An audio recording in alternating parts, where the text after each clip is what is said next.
اگر یعنی آپ کی وہی ڈاکٹرائن مانے، وہ کہیں گے نہیں جی سر جنہوں نے دین کے ساتھ کھلواڑ کیا ہے ان کو معافی نہیں ہے. تو سر یہی ہماری ڈاکٹرائن ہے کہ جنہوں نے دین کا نقصان کیا ہے.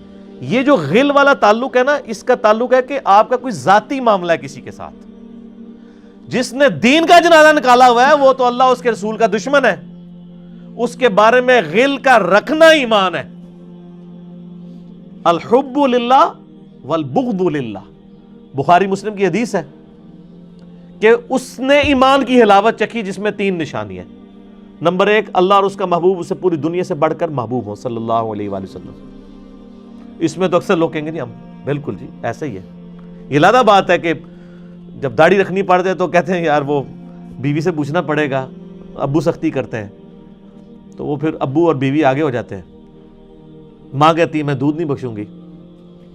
ٹھیک ہے جی، بدماشیاں دیکھیں، یعنی یہ ماں باپ بدماش ہیں. اس طرح کے ماں باپ اللہ اور اس کے رسول کے مقابلے میں کھڑے ہوئے ہیں اور وہ اپنے حقوق کلیم کر رہے ہیں. اللہ اور اس کے رسول کا باغی ہو کے ایک عورت کے میں دودھ نہیں بخشوں گی اگر میرے بچے نے داڑھی رکھ لی. اندازہ کریں یعنی انسان کی اوقات کیا ہے، یہ وہ کس سے بغاوت کر رہا ہے. مولا علی علیہ السلام کی حدیث ہے صحیح بخاری اور مسلم دونوں میں کہ اللہ کے محبوب علیہ السلام نے فرمایا تھا کہ اطاعت صرف معروف میں ہے، اللہ کی معصیت میں کسی کی اطاعت نہیں ہے. اور پھر اسی طریقے سے باپ بھی اپنے حقوق بتا رہا ہوتا ہے. اور بھئی ماں باپ کے حقوق اللہ رسول کی باؤنڈریز کو کراس کر کے تو نہیں ہے نا، اپنی عقل بھی تو استعمال کرنی چاہیے.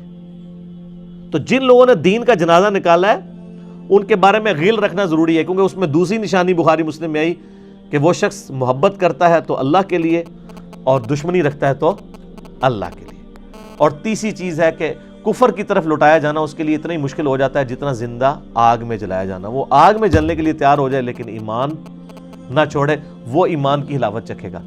تو الحب للہ والبغض للہ، بغض اللہ کے لیے، محبت اللہ کے لیے. وہ والا غل تو رہتا ہے، اس غل سے تو نبی علیہ السلام نہیں چھٹکارا حاصل کر سکے. صحیح بخاری میں حدیث ہے نبی علیہ السلام کے پاس واشی آیا فتح مکہ کے موقع پر، اور وہ واشی کون تھا؟ قاتل حمزہ. ہائے ہائے ہائے، حمزہ نبی علیہ السلام کے صرف چچا نہیں تھے بلکہ بھائی بھی تھے، دو شریک اور ہم عمر بھی تھے، دوست بھی تھے. واشی کو حضرت بلال نے سفارش کروائی کہ یا رسول اللہ میرے کہنے پہ معاف کر دیے جائے. واشی پیش ہوا، فرمایا واشی یا رسول اللہ، قاتل حمزہ یا رسول اللہ، تیرا ایمان قبول ہے لیکن کیا تو ایسا کر سکتا ہے کہ اپنی شکل مجھے نہیں دکھانی؟ ہائے ہائے ہائے ہائے. یہ وہ شخص ہے جو حریص علیکم بالمؤمنین رؤوف الرحیم ہے، لیکن چچا کے معاملے میں، اور وہ چچا ایسا نہیں جو صرف چچا ہی تھا، وہ دین کا مجاہد تھا، دین کے لیے کنٹریبیوشن تھی. اور میں آپ کو علا وجہ بصیرت کہتا ہوں کہ حضور کی وفات کے وقت اگر حضرت حمزہ زندہ ہوتے، خلیفہ اول حضرت ابوبکر نے نہیں ہونا تھا، حضرت حمزہ نہیں ہونا تھا. اس کا لاجیکل ثبوت یہ ہے کہ غزوہ بدر میں مسلمانوں کا لیڈر کون تھا آرمی کا؟ حضرت حمزہ. نبی علیہ السلام تو خیمے میں تھے نا، مسلمانوں کو لیڈ کون کر رہا تھا؟ حضرت حمزہ. غزوہ احد میں کون لیڈ کر رہا تھا؟ حضرت حمزہ. اسی لیے آپ نے پھر غزوہ احد کے شہداء پہ جا کے جنازہ پڑھا تھا نا کہ ان کی وجہ سے بعد والے لوگ بینیفیشری ہوں گے. تو یہ لوگ تو بینیفیشری نہیں ہوئے، ان کو تو سب کچھ آخرت میں ملا ہے. یہ نہ ہو کہ اب تم آپس میں، بخاری مسلم میں یہ بھی حدیث ہے، میرے بعد کافر نہ ہو جانا کہ ایک دوسرے کی گردنیں کاٹنا شروع ہو جاؤ. اور وہی ہوا پھر بعد میں. تو نبی علیہ السلام نے قاتل حمزہ کو معاف نہیں کیا، اور فرمایا پوری زندگی پھر واشی سامنے نہیں آیا حضور کے. حالانکہ آپ کو تو اللہ نے گارنٹی دی ہے حریص علیکم بالمؤمنین رؤوف الرحیم. نبی علیہ السلام مومنین پر رؤوف بھی ہیں، رحیم بھی ہیں. اب میں تھوڑی سی انجینئرنگ کرتا ہوں کہ انسان کو اپنے چچا سے زیادہ محبت ہوتی ہے یا اپنی اولاد سے؟ مطلب اس پہ تو کوئی دوسری رائے نہیں ہے. جن کے بچے ہیں، یعنی میرے بھی اپنے بچے ہیں، آپ میں سے بھی اکثر لوگ شادی شدہ بیٹھے ہیں، آپ خود انالیسس کر لیں. بلکہ اولاد تو بعض کا انسان کو ماں باپ سے آگے ہو جاتی ہے. تو جن لوگوں نے حضرت حمزہ کے ساتھ ظلم کیا اور ان کو قتل کیا، ان کا ایمان قبول نہیں کیا گیا. تو جن لوگوں نے حضرت حسین ابن علی کے ساتھ ظلم کیا، یا حضرت علی ابن ابی طالب کو تکلیفیں دی ہیں جو حضور کے بچوں کی جگہ تھے، ان کے بارے میں آپ ایکسپیکٹ کر سکتے ہیں کہ نبی الاسلام کے دل میں ان کے بارے میں کوئی محبت کے جذبات ہوں گے؟ ناٹ ایٹ آل.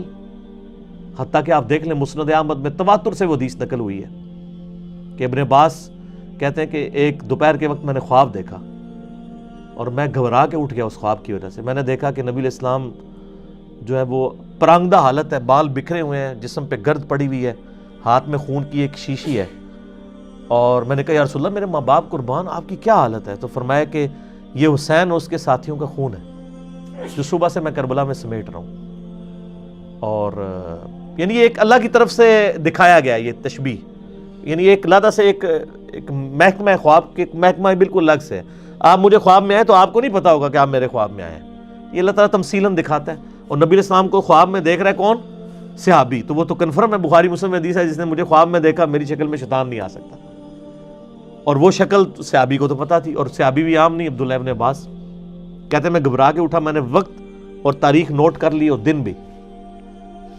کئی ہفتوں بعد پتہ چلا کہ اسی دن 10 محرم 61 ہجری میں حضرت حسین ابن علی کو شہید کیا گیا.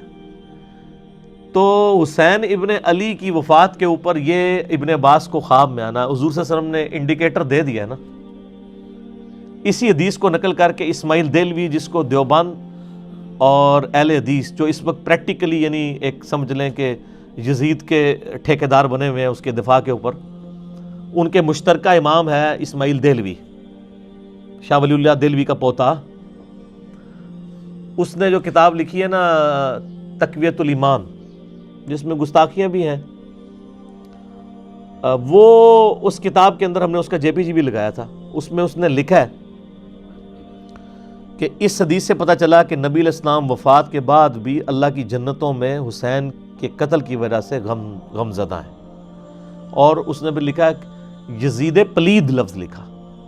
وہ اس پوری کتاب میں جہاں جہاں لفظ استعمال کرتے ہیں یزید پلید استعمال کرتے ہیں. تو بعد میں سعودیہ ایران ٹسل شروع ہوئی تو یہ یزید کی وکالت کرنی شروع کر دی. اہل حدیث تو خیر اس وقت ناسبیت اور یزیدیت کا جھنڈا اٹھائے ہوئے ہیں. دیوبند میں کم لوگ ہیں ایز کمپیئر ٹو اہل حدیث، اور بریلویوں میں تو بہت ہی کم ہے.